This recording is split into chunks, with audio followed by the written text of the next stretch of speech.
Hey gang, Jason with House of Jacobs, and we're coming to you with another review. As I picked up more than just this brand new face cam when I went to the Prime Day sale.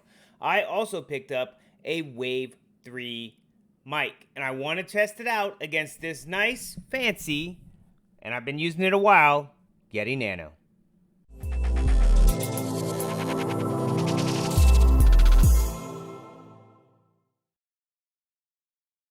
Alright, like I said, with Prime Day, we got a bunch of upgrades for our stream. This will probably be the last round of upgrades in quite some time. The last time I did it was like a year ago myself anyways. But I went ahead and got the Elgato face cam, and I wanted to replace my microphone. My Yeti Nano has been doing a great job for a long time, and as you can see, the closer I hold it, the less loud I have to talk. It works great. I haven't had any issues. We've been streaming with this for quite some time. I think the big difference is going to end up being that the software that comes with this Wave 3 with Elgato is going to make a huge difference in sound quality and everything else. And with the new updates that just came out, I think that it's just going to end up crushing this Yeti Nano. And like I said, the Yeti Nano is not a horrible mic. We've had a great time with it, but I believe it's time to open this up and see what we're upgrading to. Alright, this is the Wave 3. We're going to open it up, see what's inside. It's always an issue getting this stuff out. Elgato does an amazing job with their packaging, so it's just tough to actually get stuff out of their boxes, which, I mean, I can't fault them for that.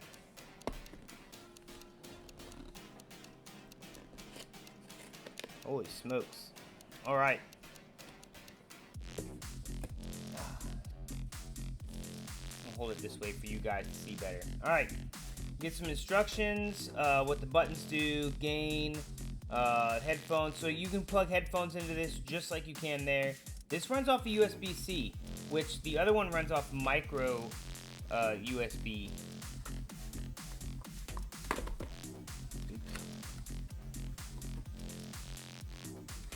In here, we get our cable, so it comes with the cable that you need to do things. Nice, and it does not say to use a USB 3. Normally, it would have a blue here if it does. We'll have to check that to make sure what we're supposed to be doing here. And this also came in the box. This looks like if you want to mount it to something else, like a little mount helper, adapter. Alright, now the fancy part. The actual thing. I really do like how Elgato packages their stuff.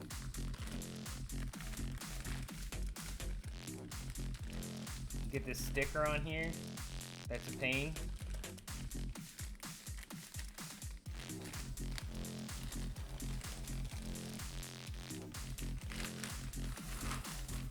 Alright, now, this thing, right off the bat, this thing weighs much more than this guy does. And you can see this one's on. This is the one that's picking up right now.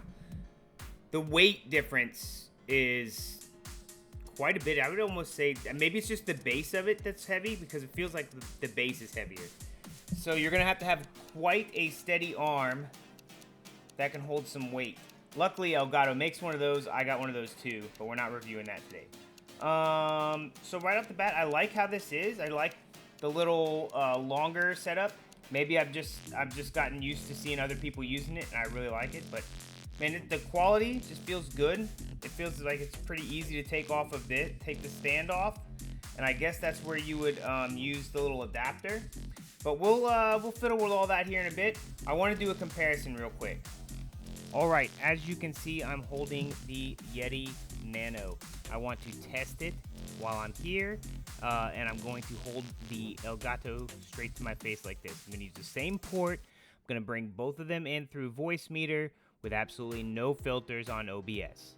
So, this is the Yeti Nano microphone.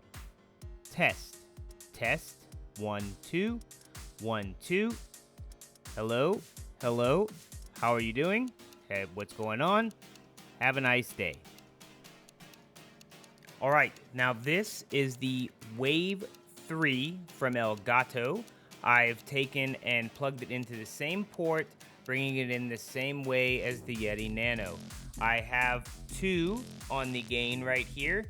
I turned it up slightly past that, and it like reds out. So the gain that you can get off of this is already more than you can get off the Nano. But I do want to test it the same way. So test, test, test. 1, 2, 3. Hello, how are you? Have a nice day. All right, so the biggest difference, when I looked at both of the videos, I didn't hear much of a difference, but I do notice that the Elgato, I'm still using that right now, picks up a lot more background noise than, say, the Yeti does. But the Yeti also has a pop filter on it. I have not got my pop filter yet, so I can't put it on and stuff. But, so I can't test that portion of it, but it was picking up a lot more just ambient noise on its own, which I'm fine with. And it's the same distance that the Yeti was away from me in the beginning. And I guarantee I will not have to do as much audio fixing when I do the edits. But I do want to check out the software, because I think it's where the software is gonna make a big difference. Right now, I'm using Voice Meter to bring in all of my audio separately, my Discord, my Spotify, my gaming consoles and streaming, and just the regular PC noise, and my microphone. They're all separated, and then I also have a VR headset up. I'm not going to go into all that, but it's all separated out nice and easy. And I'm going to see, from what I understand, it looks like you can do the same thing with the Elgato stuff, but you get some cool features along the way. So let me pull that up and show you guys what we're talking about. All right, I've got the window up for the wavelength. That is the actual software that runs Elgato. I've actually pulled the system, if you can see right here, the system into that as well. So that's actually my computer. So if I do this, you get that. Right now, everything's going out to one input. It's the stream output, right? I guess I can do a stream mix if I wanted to go to OBS and stuff. I'll fiddle with that later. I'm more concerned at the moment with the background noise. So as you can see, when I stop talking, and I just start like tapping, it's still going to the stream output. Now, you might not hear it because I have the gain turned down in OBS, but it's still going to stream output. Right? You see it? All right. Right? All right. So, what they've done, though, is they have a noise canceling audio. So, you go into this little button here. You can add different audio effects. I've already added the NVIDIA Broadcast Noise Removal. I just click this on, and I turn it on for my output. I could also turn it on for my headset, so I'll turn it for both of them. I'm not wearing my headset at the moment, but if you have it to output to your headset instead of like I have it outputting to my monitor at the moment, then any noise that comes through your system would monitor to your output, and then this is the stream mix. So when I turn that on, you will notice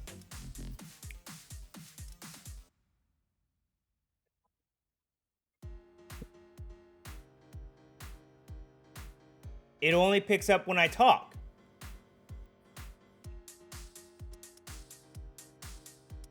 I'm not muting it. Look, I'm not muting it right now. I'm talking and clapping. Dude, you cannot do that with the Yeti Nano. I think you can actually use the NVIDIA broadcasting stuff, but then you have to have up, instead of having up one mixer that does everything, you have to have up the RTX. Now, again, it would have to use an NVIDIA broadcaster if you do the same thing with another microphone. But in that case, you actually have to have an RTX card.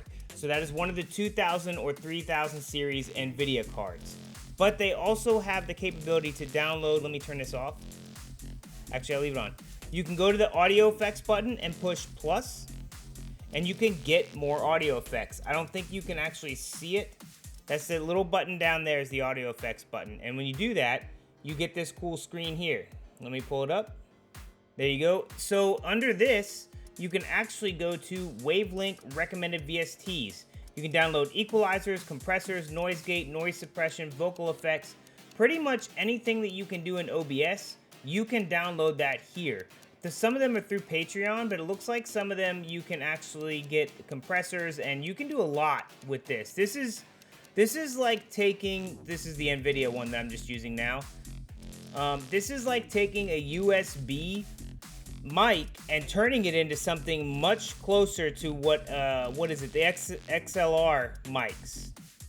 Like the capability to move all of these for a noise gate, all of these for compressors, and everything else is far and above what you can do in OBS. Alright, so I had to kind of redo this last part because when I was fiddling around with all the inputs, I actually ended up bringing in both the Yeti and the Elgato at the same time, so the audio is trash.